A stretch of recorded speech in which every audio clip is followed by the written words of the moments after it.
Because how many people have successfully delivered a caravan from one location to another? Yeah. In our Dark Sun game, you guys did it twice. Yeah. Over a year and a half. Yeah. Yeah, and there's a lot of caravans traveling back. A lot of evidence of other caravans that didn't survive and stuff along the route, too. But yeah, because three caravans after the third one that you guys were traveling with got nuked. You guys but everything's opportunistic, so I mean, if you're traveling in a caravan, you're either guarding up, and you know, most things I think would leave you alone along a main route, especially if it's heavily traveled. Things got to be brave, especially in a world where you don't know if something's just going to pull out a wave of a hand and nuke you on sight. You got to kind of like gauge, is this the best use of my time right now? Like a wide-angle lens. No, everybody can hear me. Okay. It's getting me to shut up, that's the trick. I thought of an advanced form for your psionics. You actually did really well Thursday. I have very few outtakes. Oh, really? Yes, I want to thank you. Yeah, no problem. And I want to thank you, both thank you, and I want to say, what the fudge, dude? Like, you're getting rid of the outtakes. What am I going to do for Patreon? Yeah, actually, I had some thoughts on that too. Actually, we'll talk about that after. We can do something. Yeah, we can do something different for Patreon too. Like, it doesn't matter. Yeah, I see that. But the outtakes from your shows, like, you may not want to have them. That's fine. That's yeah, cool. I won't do them simply because I don't have the time to go through and edit. And honestly, there are some like candid moments where things are just fucking awesome. Yeah. Things Braun says. Speaking of which, Mike that was watching last night, he Mile High Mike. Yeah, Captain he likes Mike. your show better than he likes mine. Well, that remains to be seen, but it's only the first episode. But he's actually hasn't played for 25 years. He's got a group of friends that are, grouping up, and maybe June or July he's going to be running his first campaign. And I think one of his first rounds is DM. So he was a DM before, and I guess the rule was, like, if you're going to DM, we'll play. So they want him to DM, and he's got a really nice campaign and everything drafted up, and so I'm looking forward to seeing that in June, July. It's good that we're inspiring people out there to just jump in, and, right? And I don't necessarily know we're inspiring Mike, but I definitely know we're helping cultivate the creativity, and I love that for sure. Yeah. So did you say some of the stuff that grunts? Yeah. Yeah, for sure. And it's going to be interesting now that he's in a thicker populace too. Because, there's all kinds of opportunities for things to get misheard. You say Grond? Grond? Yeah. His name is actually Eric Grond, but he plays up the stupid, and his name is Grond. Are you thinking of the deity Gond? I'm thinking of a Sergio Aragorn's. Oh, Gru? I'm thinking of Gru. The Wanderer? Yeah, I love that comic. Oh man, Sergio was the best. Yeah. I have a #1 issue of Gru the Wanderer. I wanted to get the whole series. Yeah. Yeah, now I look back and I'm like, I should have bought all of them. Oh, remember this? I've got to try to get through this without getting killed. I've got to kill these guys without getting killed. So I've got to take these guys out. Do you have the magic whistle where it just draws one guy over? That's Assassin's Creed. I know. Wasn't that the yes, exactly. Wasn't that the Zelda flute? From the first Zelda. The situation is being handled. I say again, keep this channel clear. Rourke out. Keep this channel clear. Situation's being And tonight is Cameroon Adventures. Oh yeah. It's, where the heck are we? Oh, I'm gonna die. I know that we're in the. Are we still in the catacombs, or did we make it out of the catacombs last time? Oh no, you guys are going to be doing the dwarf in for a while yet. We hunkered down in the bar area. You guys went to the tavern. Oh, well, you guys were heading to the tavern. By the way, everybody, welcome to the morning show. My name's Jason. What's up? Hello. This is Ty and Lynette, and Kelly's over here. That's awesome that you beaked your head right in there. Photobomb. Yeah. So we might be here in this area. I'm not even going to lie for the whole session. So it's a good thing we have other people here to talk about things that might interest you.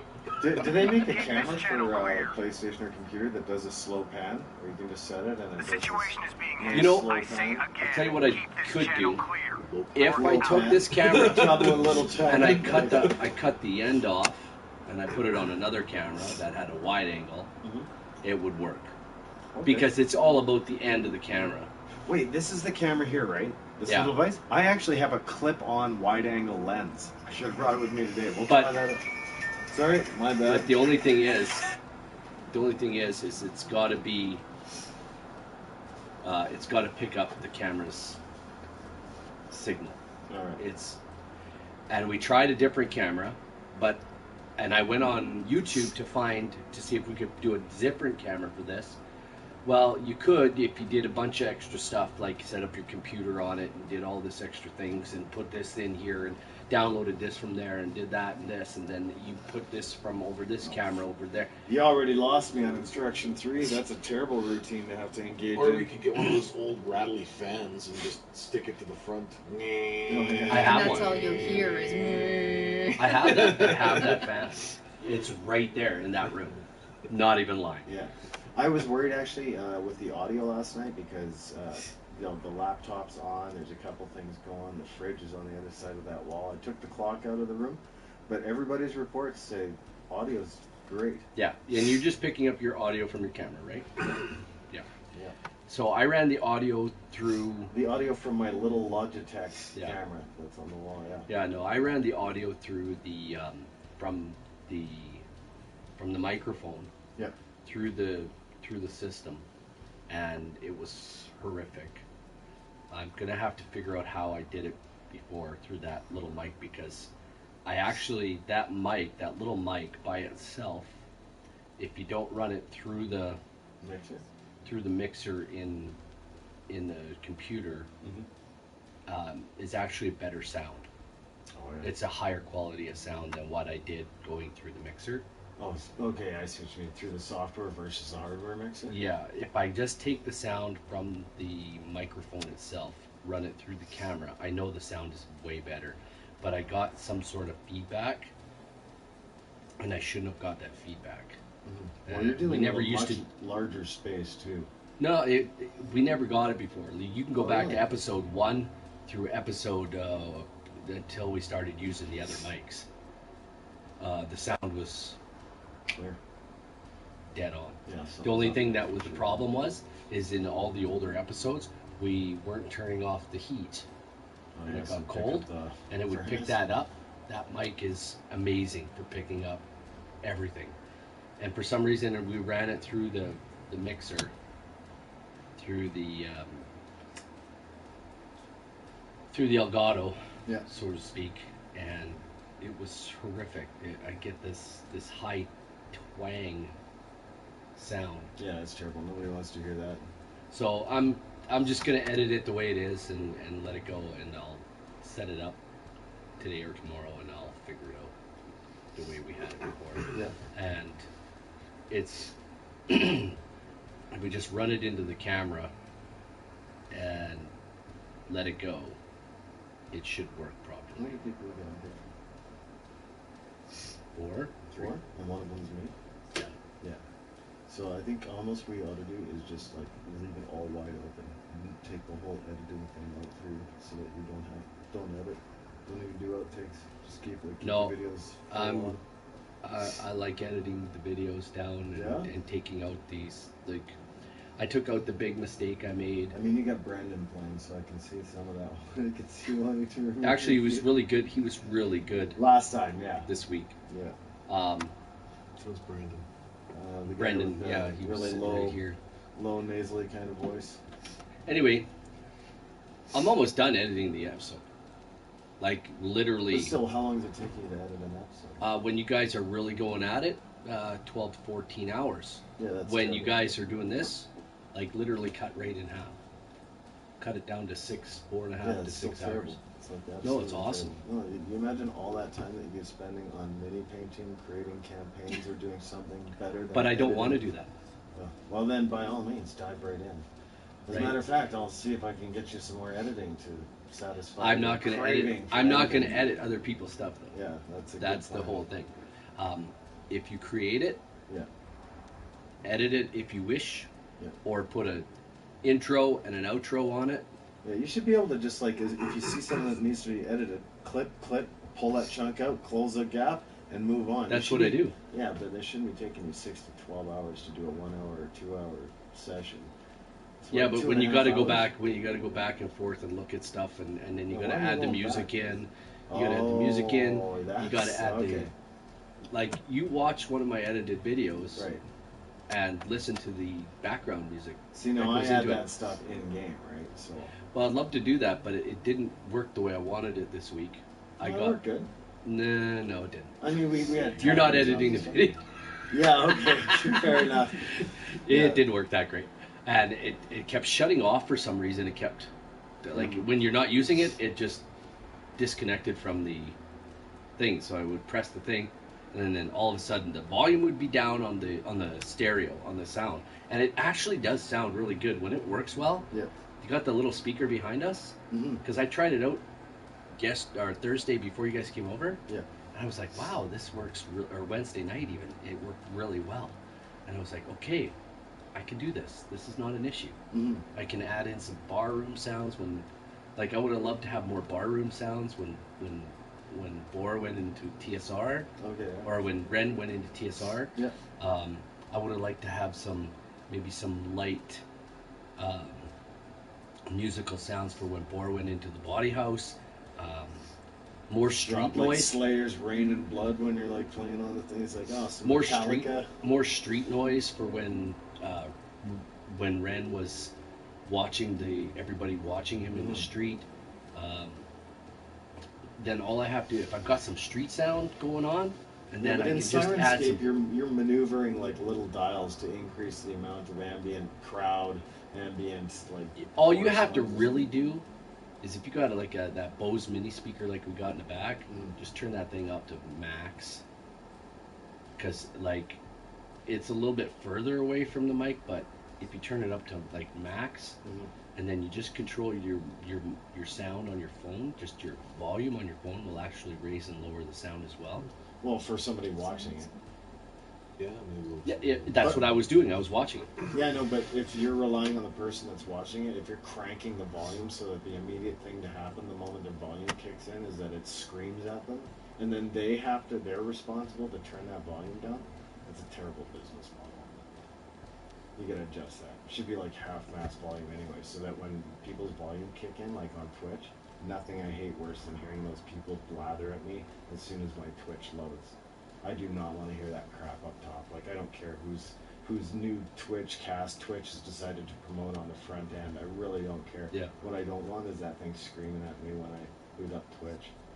So I don't know if it does on yours. I think the volume seems to be fine because my volume's at a moderate level, but I'm curious if, if you crank the volume, what it comes out as for the Yeah. standard person watching. Well, that's just it. You got to kind of play with it and kind of figure out where you're at. In the studio, Yeah. it's going to sound loud to everybody. But when you edit it, it's actually going to sound, you're not going to hear it as much. Like, I edit a video, Yeah. I edit the sound louder than what I think it should be, because when I go to watch it later, Yeah. it's always lower. Right. Well, and you guys play like ambient sounds usually like Cameron Adventures. Although we haven't done anything streamed because you can't obviously gotta have licensed music for streaming and stuff like that. Sirenscape I found really cumbersome. Tabletop audio is a great. Yeah, great deal. whatever works. For But the what you were individual. saying about it cutting out, yeah, that happened to me several times last night too. Right? Okay, The not audio that would excellent. drop out. Yeah. That's good. That's good to hear because then because if you don't use it, you lose it. Yeah, so to and speak. it's weird because each one allows you to create playlists, and you can have multiple tracks in a playlist, so they can all be on loop. But still, there's something in the browser, or there's something that happens there where the sound kind of kicks out. It didn't happen at any awkward times, like when the birds chimed in or something like that, or when they cut out. That was intentional. I'd actually dimmed them down a bit prior to that, and nobody noticed. And then I dropped them right out, and nobody flat out noticed. But later on, it would just up and die on me. Yeah, I remember that. when it just cut out on you. Mm-hmm. Yeah, and then the first time I rebooted the computer, but the second time I tried a different browser, so obviously there's something going on there. But, yeah, so one of the topics we were going to bring up today is introducing your spouse or significant other to Dungeons and Dragons. And I'm curious, I am dying to know how you two ended up introducing it. Who introduced it first? And, what was the response? Well, I mean, a little bit of backstory on it. We had just moved to Edmonton about A year prior? Yeah, about a year prior. Okay. And I mean, we really didn't know next to anyone for the most part. Very, very small social And being a circle. stay-at-home mom, it's very hard to meet people. Yeah, so you had played before, though? Both of you? No. No, I just had. me. Just okay. Well, I was growing up in a Christian home. I was Right. it was strongly discouraged. Right. Yeah. So- Well, and my mom did the same thing. Yeah. Yeah, My mom. for sure. And I mean, But I love her and I honor her, but I also understand that. How do you put it?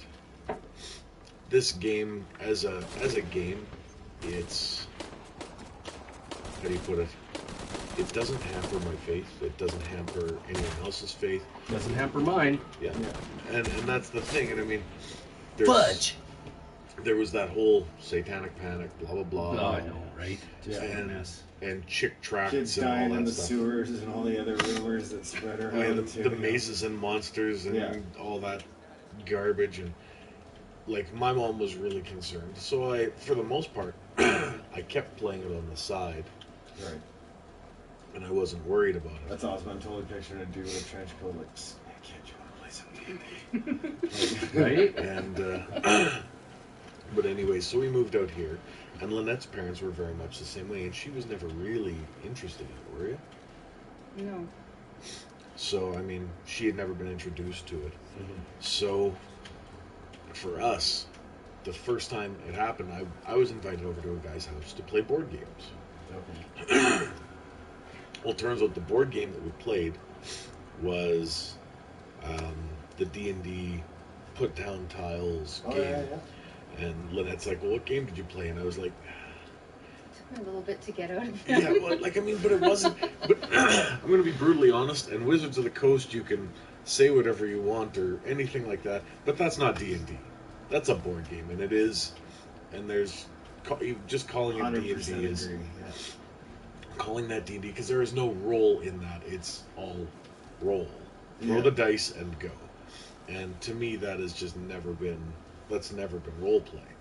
So I played that, and I hesitantly finally said, well, it was a Dungeons and Dragons board game, but it's nothing like actual Dungeons Yeah. and Dragons. Trying to quickly subvert the argument before it happens. Exactly, and that was essentially, it was like, it was nothing, but it was a game. Yeah. And she's like, well, did you have fun?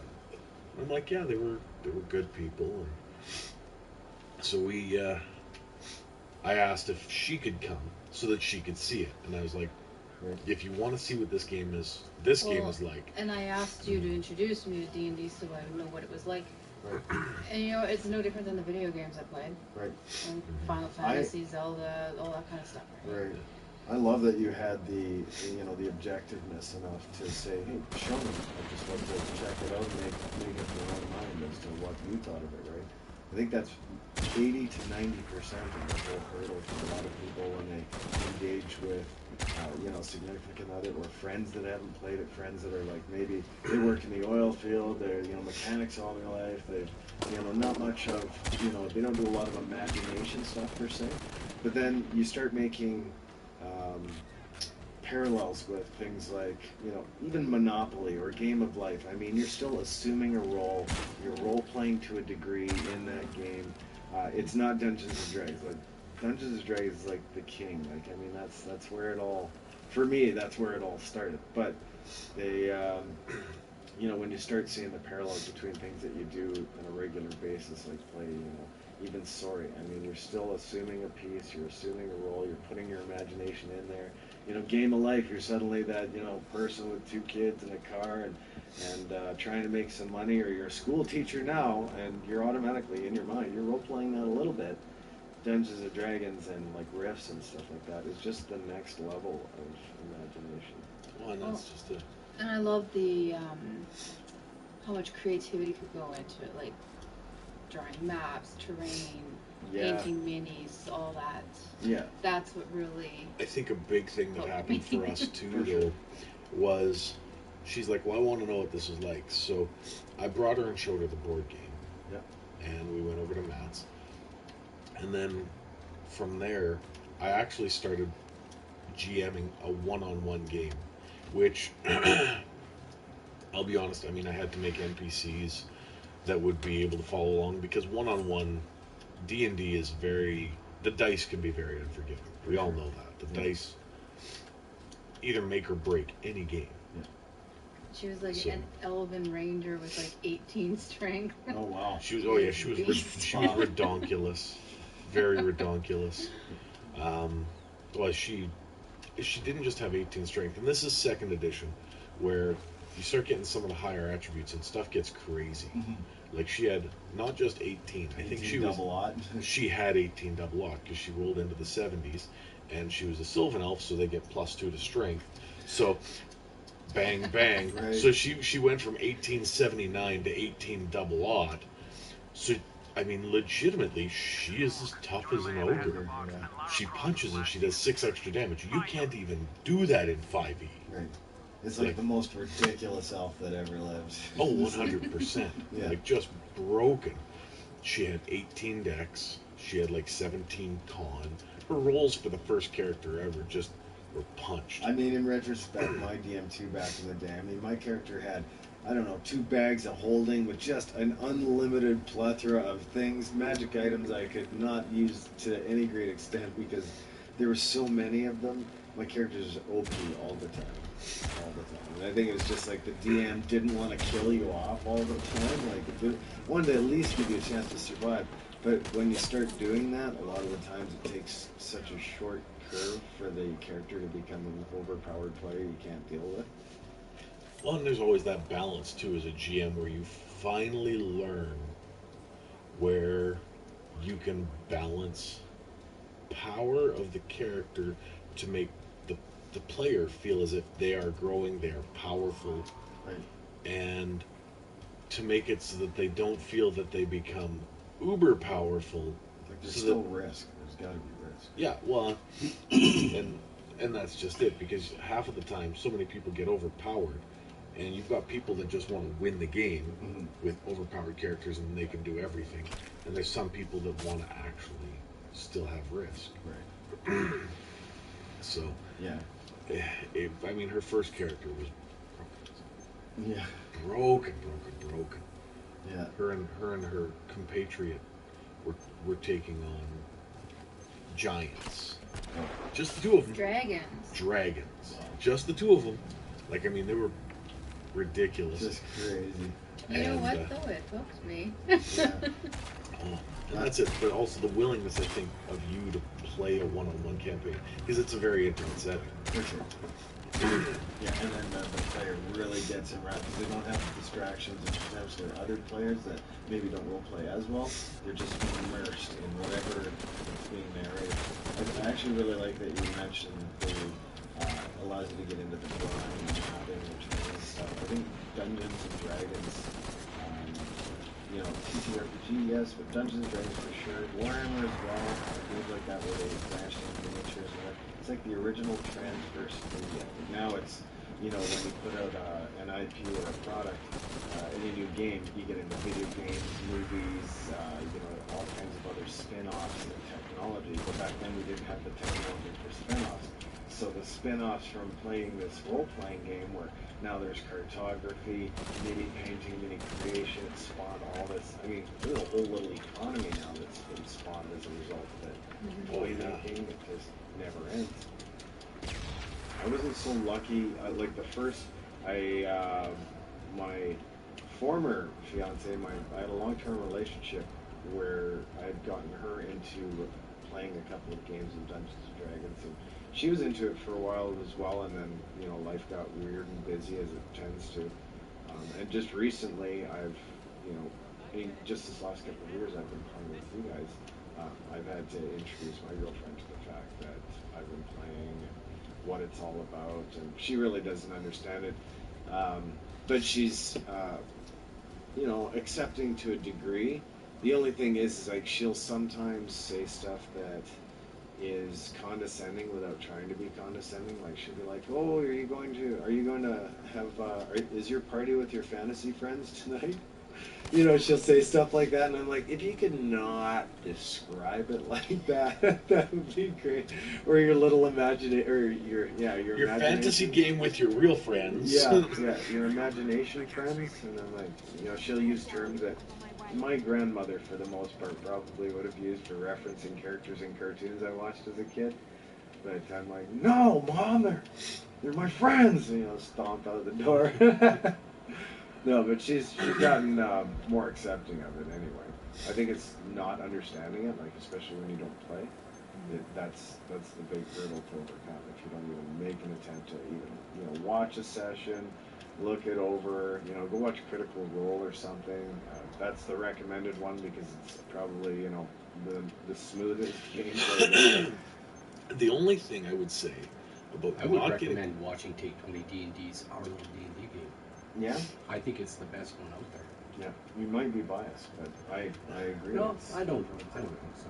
As much as I like the concept of Critical Role introducing people to gaming, my problem is these are all professional voice actors. Yeah. This is what they do for Can I a tell you living. something? I am professional voice actor. Yeah. I wish I was too, but I can't get job anywhere as voice actor because I don't know why. I haven't tried talked yet. to my friend in MG at work. He says, Jason, do you want to come to my Quickie Mart? I said, no. In MG, I don't want to come to your Quickie Mart. I can never get any discount. See, but then the tendency is to roll right into stereotypes, like the Quickie Mart dude. But the Critical Role people did set it up for the rest of us who do want to do voices, and we're not professionals, but it encouraged that whole. It encouraged that whole movement, I think, for And people to just try voices. It did, but this is also a group of people who've been playing for an exceptionally long time, and I think people who are new players. They haven't been playing for an exceptionally long time. Not as long as you and me. They Matt actually has. Yeah. Matt Mercer. Yeah. But the rest of them have not been playing D&D as long as you or me. I've been playing since '81. Yeah. So Matt Mercer was still in diapers when I was making dungeons and running games at 13. He was like just getting out of diapers. But I mean, we do a Critical Role a fairly big debt from the TTRPG community. because Absolutely. They Without put us question. on the map. All of us. They put all of us on the map as something that was enjoyed. It's mainstream now. They've really just been a flagship for the whole 100%. movement. But if people play the game and they don't get the same feeling and they don't get the same enjoyment out of their game, their own personal game, Right.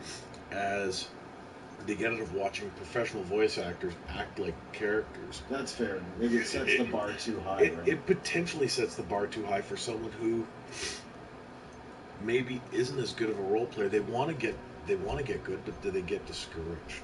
Yep. They do because we're not like them. Yeah. We're not like them. Well, There's and I that think some And I of got pressure news for you. Yeah, I think some of the fandom that's created out of Critical Role has been a little bit ridiculous. I mean, it's almost gone full blown Chipotle. I mean, there's people drawing Matt Mercer fan art and stuff, and some of it is great. Some of it's like very character based and very awesome fantasy stuff, but some of it starts to go over to the fanboy stuff, where now they're doing more worship of the individual versus the characters and the things that they're representing. Maybe worship is a poor choice of words, but just being a little bit overzealous. But it's the same thing that you see in Hollywood with any other actor. But it does set out. It does. Yeah, he's a bit of an ass. Oh, yeah. So But just it watch does set a out. Somewhere. weird precedent, right? It does set a weird precedent, especially for people who've never played before and are using that. It's probably not the best measure of Dungeons and Dragons. And it shouldn't be the measure. And for anyone who's actually listening, the best advice I can give you is do not expect your game to be anywhere near what those are, because you don't have, number one, a $160,000 studio, and professional voice actors, and someone who's probably had, I mean, he might have done all the quests and design himself, but he might have had a lot of help on the side too. They've also got the back. But that's all he does now. Yeah. Well, exactly. Now he's So- got the time for it. They were, I'll give you a little backstory, and this is just from what I got Mhm. from Geek and Sundry and stuff like that. Mm-hmm. They were playing a home game at Matt's place. They were all voice actors. Ashley, we all know Ashley was the little girl from Growing Pains back in the day. She's now got another show that she works in. She's a professional actress, and the rest of them are professional voice actors. Right. They all know each other in that community, in the acting community. They're playing D&D. Matt's been playing for years and years, so they're all playing, and they know some people who start Geek and Sundry. They all know one another. They're asked to come and play on Geek and Sundry on the channel once a week, do their thing. And they start So- building up voice. And they start doing their voices. They start doing stuff like that, and that's Great. That's Absolutely. awesome. And that's kind of some of the background of how they got started. They were just playing a home game at Matt's house, like we do. Yeah. My studio is worth $370,000. Yeah. Like I have a very expensive studio. Yeah. Technically, Yeah. it's not about, Yeah. but for some people it is. And that's just it. But I agree. It's What did not JT the best. say? It's probably not the JT said expectations that are too high end and disappointment, and that's a fact. 100%. And that's essentially my point, Yes. is to create such a high standard. If your table doesn't end up at that spot in 4 months, Mhm. are you disappointed with yourself? I've been doing Do you- this for 3 years. Well, and right. But the thing is, and if you don't feel like you do enough stuff like Matt Mercer in X period of time, do you feel that you're a failure as a GM? And you can't set yourself to that standard because I they're can't. different people. You know what's funny No one is I've can. literally watched 2 episodes of Critical Role, 2, and that's really all I needed to see. I wasn't much into it because it just wasn't my flavor. But at the same time, it has spawned like so many awesome. Like I went and looked, but now I've seen so many homebrews and so many other people like Take20 doing their own shows, and I love some of the flavors going on there. Oh, so you know, absolutely. there's a different flavor. I'm just really glad they kicked it out of the Oh. park and put it in the spotlight. Inspiration for them to be able to inspire people, awesome. Yeah. That Yeah. is great. I just don't want people to get discouraged with their own lack of whatever, oh, all 5 of my voices sound the same. Yeah. And I've only got those 5 voices. Yeah, who Don't cares? worry about it. Yeah, exactly. You know what? More than the role of your voice Yeah. is the role of your character and the role that you play. And it So doesn't much matter more what you do. I mean, you can have five dwarves that all sound the same, and I'm still hearing that dwarf in a Scottish accent in my head. It doesn't matter if you got a Western drawl you're putting on it. I'm still hearing that dwarf with a You're Scottish still accent. hearing Jurgen, like, Yeah. you're a dwarf, you're gonna talk like one, Oi. and that's just the way it is, and if you don't like it, you can go shove it in your arse. Yeah. I mean, I think people with imaginations, they're going to imagine their own thing based on their experiences reading fantasy novels and conjuring those images in their head. But for people that, maybe don't have as vivid an imagination, that helps, put that in there for them so that they've got something to base the character off. Another thing, and I don't want to attribute everything to Critical Role, because absolutely what they've done is they've brought D&D visually to the mainstream. But tell me that the resurgence of Lord of the Rings and the remaking by Peter Jackson of those movies didn't do immense. For sure. And I mean, legitimately, that was a kickstart to this whole thing. How many years ago now? Yeah. And it did for me. That you're right. That was probably one of the most prominent creative sparks for me, was that movie coming out and being as good as it was. Yeah. Yeah. Yeah, it has its foibles. It missed a couple things I think that were really, really important for character arc growth. But that's the end of them too. They're not, as far as Yeah. I know, they're not planning anything past those movies. So. But I mean, legitimately, I think those have done so much, and the fact that the fantasy genre has been able to become a much more burgeoning, much stronger kind of realm of movies. We're apparently going to get a D&D movie soon again, so hopefully it's not the one with. You know what? I'll just stop you. You know there, who's 'cause all I- over that D&D movie stuff? That's, what's his name? Death Saves guy, Joe Manganiello. Oh, really? He wants to star in it. Oh, yeah. He's like, he is really. But I like Joe. Who doesn't like Joe? And who doesn't like his wife? Come on. So, Sophia, come on. Set aside She's everything terrific. else. Yeah, so, JT was mentioning, set aside everything else. Are you having fun? Yes. At the end of the day, That's all that matters. it's your game. Yeah, Lord of It's the your Rings. game. Lord of the Rings was a huge impact to the resurgence of D&D and games like it. Absolutely. It made it mainstream versus something people in the basement played. Love me some Joe. Yeah, yeah, you know what, D&D going mainstream, a lot of the problem was it got into mainstream too early, in my opinion. So it was really misunderstood. It's like the Batman series for me. Early on with Michael Keaton and everything, and don't get me wrong, the classics are the classics, but the first Batman was very goofy. It was. You know, there was It was humor. camp. Yeah, it was campy. It was. And then we got into the recent series of Batman, much darker and much more, for me, how Much more DC. Yeah, much more how Immature. I envisioned it.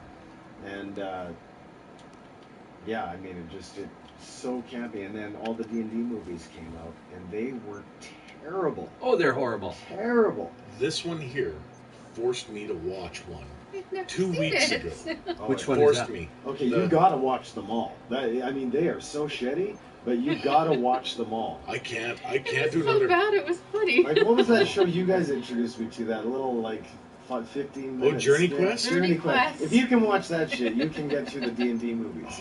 But Journey Quest is so awesome. Yeah. but Because I it mean- knows it's a joke and it's just so Yeah, great. okay, so admittedly, the other ones take themselves way too seriously for as terrible as they are. Yeah, from comical to fun and dark. Yeah, that was the Batman for sure. And yeah, the D&D movies for me as well. I was so disappointed in them because they were so campy and they were something like I would have seen on CBC television back then. Sorry, CBC. But, it just was really obviously shitty. And when they Made do for come out- Canada TV. yeah, but then I know you have all seen the little animation of Tiamat coming up, rising up out of the fiery cauldron where she's coming. This meme this little animated GIF is like all over the place on social media. It is like the best version of Tiamat I have ever seen in my life, like rising up, and the red dragon just goes boom and launches this flame across. I don't know what it's from. I think it's from like Dungeons and Dragons has a trailer for Rise of Tiamat or something. I think that might be where it's from. But the production quality of that 15-second GIF file is incredible compared to those movies. Like, I just would have loved to have seen them go more darker and more real. I love Marlon Wayans. Yeah. He's Yeah. great. Sure, But but for a comedy movie. Get the hell out of my D&D movie. Yeah. Yeah. I don't need. I'm I gonna get remember you that. sucker in my D&D movie. Do you remember the beholder? Oh gosh. And He sticks him in the eye. yeah. I remember that all the time. That was awesome. First appearance of a beholder in a movie. Big Trouble in Little China. Man, it was. But I don't want to rag on the D&D movies too much. Well, I what I should. want them to do is better. And if we don't rag on them a little bit Well, on it's social like- media and stuff. Let's face it, it's like Marvel's like Superman or Spider-Man back in the day. Superman was the best made Superman was the best made superhero action movie back in the day with Christopher Reeve. It was done really. It was I agree for sure. back then it was perfect. It was absolutely done. It was But it was done real. It wasn't DC at chanting, its right? finest. And when they started making the Marvel stuff and started doing like the X-Men and things like that, like you said with the Batmans, they were a little campy. Those were a little campy too. They were a little Yeah, and like then things okay, got these are darker okay, and darker and more real, and right? way But more some of real. them got stupid. Oh yeah. Some of them got just dumb. Even Yeah, as they that's got the quest darker. for more money, right? Like they're just Right. like, hey, can we pump out another movie and rake in another $50 million on a $20 million investment? Right on. I enjoyed Logan more, That's good. and the one before that. But then you get like productions like Like the Endgame, Wolverine that whole before that. 22 series of Marvel movies. To watch them back to back, I was actually pretty impressed the way everything tied together. And They But all that was tied because together. it was designed to from the It was- beginning. yeah. Too. They but to they pull had it a off design. over 22 movies and retain an audience interest is a feat unto itself. Like I would like to see. Who would you like to see direct the next Dungeons and Dragons? Who do you think would do the best? Oh, Jeez. who's the director for Transformers? What's his name? Michael Bay. Oh, I Maybe mean- maybe like that style. like where there was an Dark. explosion every 5 seconds. No, but and just that- camera not- angles to not that boom, much, boom, but- boom. Maybe have George and what's his name? The other one, Spielberg. Oh, yeah. Have the three of them kind of. I'd like to have that brain. That Can you imagine getting that all those brain. guys involved Just- in that? That'd just be wait. amazing. Steven Spielberg. Yeah. If we can merge at Spielberg least and two. Lucas for sure. And the guy Guillermo del Toro. Oh yeah, Yeah, why not? Could you imagine those two together? Yeah. Guillermo? Yeah, absolutely. Guillermo del Toro could Guillermo's pull it off weird, for sure. twisted mind, Steven Spielberg's kind of typical grandwise vision. Right. You could make an absolutely epic Yeah, D&D you could movie do a tale. That full would Lord of be the good. Rings. Guillermo is good. I like that choice. Yeah. I like Guillermo. Yeah. That one I actually think- caught me off guard because you're right. He's got a really wicked grasp of fantasy and dark fantasy. Yeah. Didn't Like- Guillermo do Pan's Labyrinth. Pan's Labyrinth? I was going to say that. And And that was one of the first things I thought about. I never saw the movie. I just saw some of the clips and cutouts and everything. But just the visualistic stylization that he does would so well suit a creepy dungeon crawl. I mean, can you imagine the like? do you want your D&D movie to be a creepy dungeon crawl? well, the Ruins thing, of Under Mountain. Could you imagine him doing that? There's so many stories. There's so many stories. The thing is, if you had a different director for different areas, so like you go into the Outer Plains and you get Clive Barker to direct, that movie. You go into a huge army thing and you get Peter Jackson to direct this huge siege army movie, and then the next one's all about a dungeon crawl, and you get Guillermo del Toro to do it. I mean, those are like brilliant successive choices for. Or you get, what's his name? The horror guy, Don't say stupid King. King doing No, King's. Ravenloft. Oh, okay, maybe. But you know what? I could Doing see Guillermo. Curse I could of see Strahd. Guillermo doing Strahd too, though. Yeah, I it would really be. could. Honestly, Or Guillermo- Rob Zombie. Very Rob under Zombie doing Strahd. Maybe not Rob, but Wes Craven. Yeah. Wes Craven, yeah. It's hard to argue Wes Craven. The only thing is that he knows campy better than anybody else. He does. No. eh? Now here's another one. For putting all the plot, all the vocalizations, all the everything. Joss Whedon. Oh. Yeah, actually, that's a really good You would bring a level of intelligence and a level of depth to the whole thing with Joss that would really, really, I think it would tie a lot of things together importantly. He could do that. Just opinion, but Dragonlance would be one of the best movies if you did it off the whole series. Oh, the Weiss and Hickman, like the Tale of the Twins. For sure, yeah. I agree. Yeah. I just sort of Now, who would you get to do Dragonlance? Peter Jackson. Yeah. Very big world. Very big. Yeah. The scope of it's just so immense. And you can still shoot. Now you could get Michael Bay in there to play. Who's the? Josh was a role player. Yep, he was. And that's why I thought of him, because he would bring that level of depth and intellect to the game at the same time as being intense and things he's intense about. He does. Yeah, I think I probably speak for hundreds of thousands of fantasy fans out there saying like Peter Jackson, just make another movie now. whatever you're gonna get on, just hurry up and make it so we can all watch it. Like Lord of the Rings is so, I don't like to abuse the word epic, but it's just such an incredible achievement to have put those movies and The Hobbit together, so full length and so in depth. The uncut versions are incredible. Stephen King, not not many people know this. He's a huge D&D fan. He's a that huge right? D&D and a huge Lord of the Rings. Peter Jackson's team that he had doing advisory for Lord of the Rings, for, like, this is in the books and this is in the books. Right. Apparently, he went head to head with the whole team, and he knew more about the books than the whole damn team. And I'm like, okay, props to Colbert. You're awesome. Yeah. I wonder whatever happened with that, because now Christopher Tolkien's passed away this last year. Oh no. Yeah, so I don't know really what happens to Tolkien's legacy after all this. Well, Did he still has Christopher to have any kids? Probably. I mean, so it shouldn't go to open.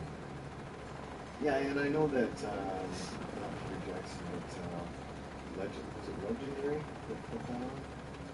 It's a studio that put that on. New Line Cinema. and Wingnut Films.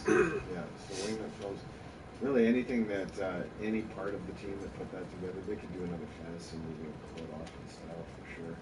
I mean, they created some of the technology that's used in a huge number of movies now. The Witcher's good, but The Witcher, I am actually enjoying the series. I don't know why. What do you mean you don't know why? I was surprised until about episode 3, and then I realized the narrative and the story arcs on some of these people are just amazing. I'm actually a little bit more intrigued with Yennefer's story arc right now than I am The Witcher's. And she plays the sorceress from that. Yeah. Rises from nothing, and you know, her story arc is actually Yeah. really interesting too. The Witcher's is a little bit more predictable because you know kind of what he does and what he's about.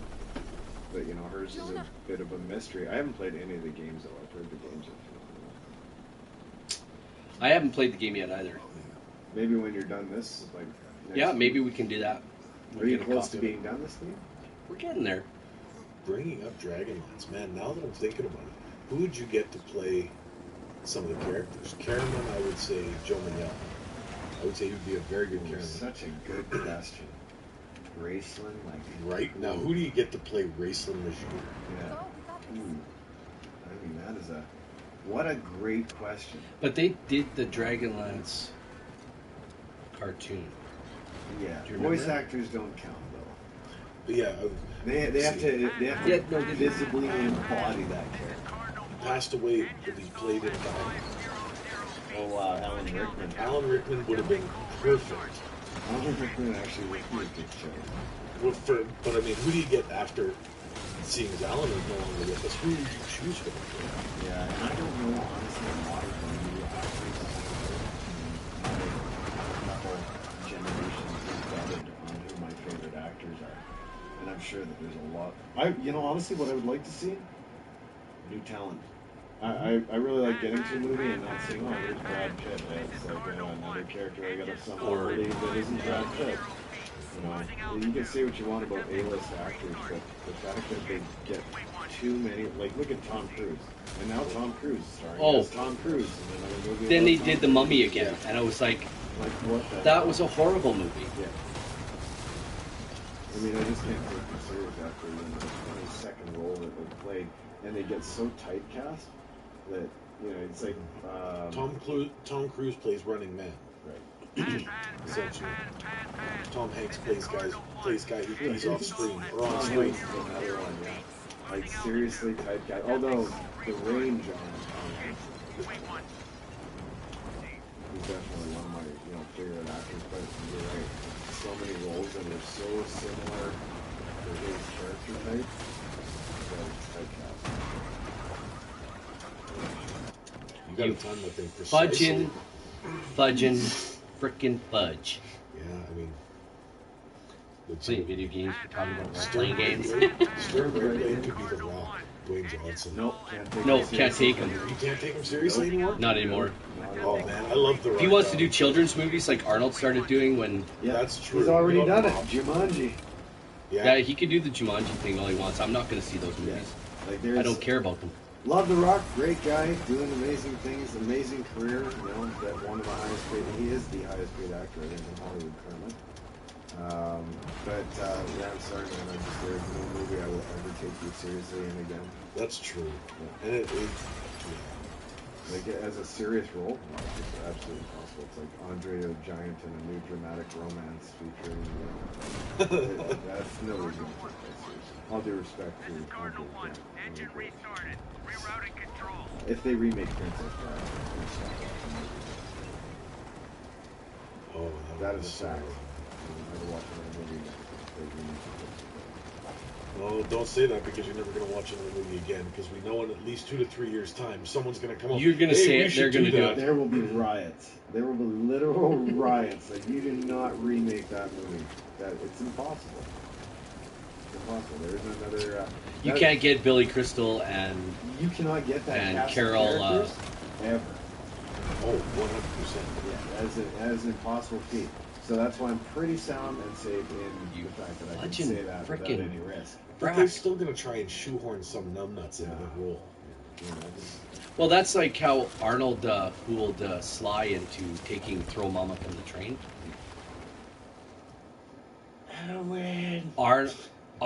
Arnold, Was supposed to do throw mom from the train. yeah, and I watched a YouTube video Thank with you. him talking about it, and he sent the script to Arnold, or sent it to Sly, and Sly did the movie. That's why Sly was mad at him for a long time. Sylvester Stallone Yeah, did what movie? Throw Mama from the train, because Arnold suggested it. No, he's not on Film Mama. Which movie are you thinking? Throw mama from the train. That's It's with Danny Billy DeVito. Crystal and Danny DeVito. Oh, It was Sylvester And Stallone. Ramsey. And it was Mama.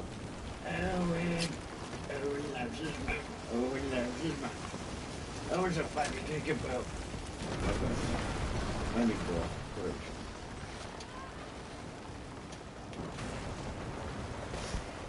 It's not the same as this.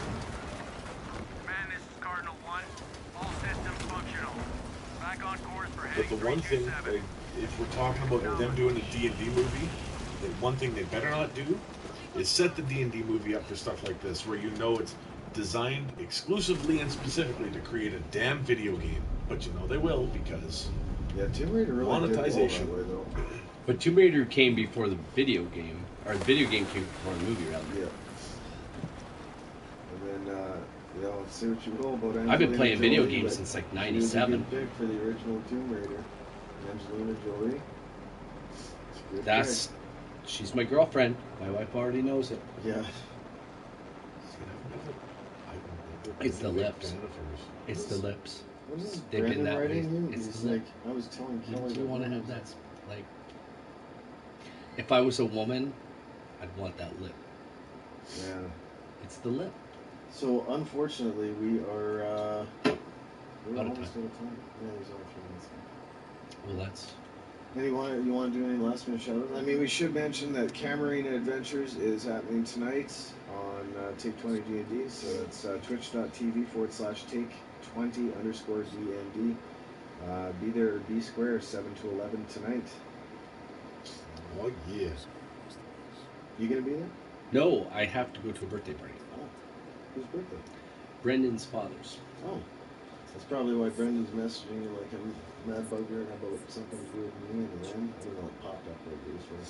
Oh, really? Yeah, you can stare at this all you want, but it's. Yeah, I'm not worried about it. Still your phone. You should Yeah, no, you should take Well, looks like I've assumed a whole other life now. it. Welcome to my. Yeah, welcome this is to my world now. We have kind of merged a little. A little bit, yeah. You almost ended up merging right over into my cul-de-sac there. Almost. If those dirty buggers hadn't sold out. Yeah. So we're just gonna watch this animation. So is that the end of the game? No, look at butt cheeks. Yeah. He's got a thong. Thong. It says I knew you were Calvin gonna say Klein along the top of it. Look at that. That's some tone, man. I'd like to have an ass like that.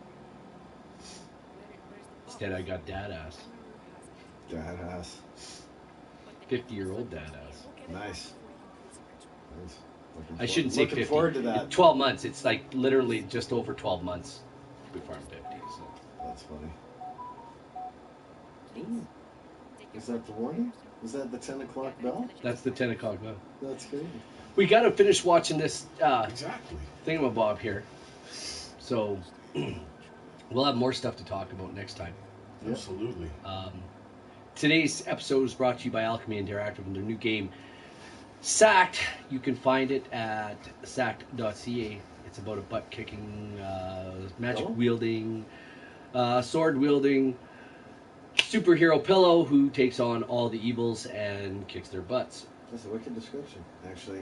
We are still in development, but we have our Kickstarter crowdfunding campaign coming out here soon, so definitely keep an eye out on sacked.ca. When can we expect the Kickstarter? Probably in about a month. We're steadily working on the gameplay trailer right now. Of course, we're underfunded and working on our, indie Steam and stuff. So we're, just putting together the crowdfunding trailer of the century and hopefully launching at the end of March. Excellent. We'll keep everybody posted on social media. May take longer, but we're going to make sure it's good for when it does come out. Yeah, check our website, take20dnd.com. Go to our Facebook page, Take20dnd. Go to our Twitter, Take20dnd. You'll be able to find it there.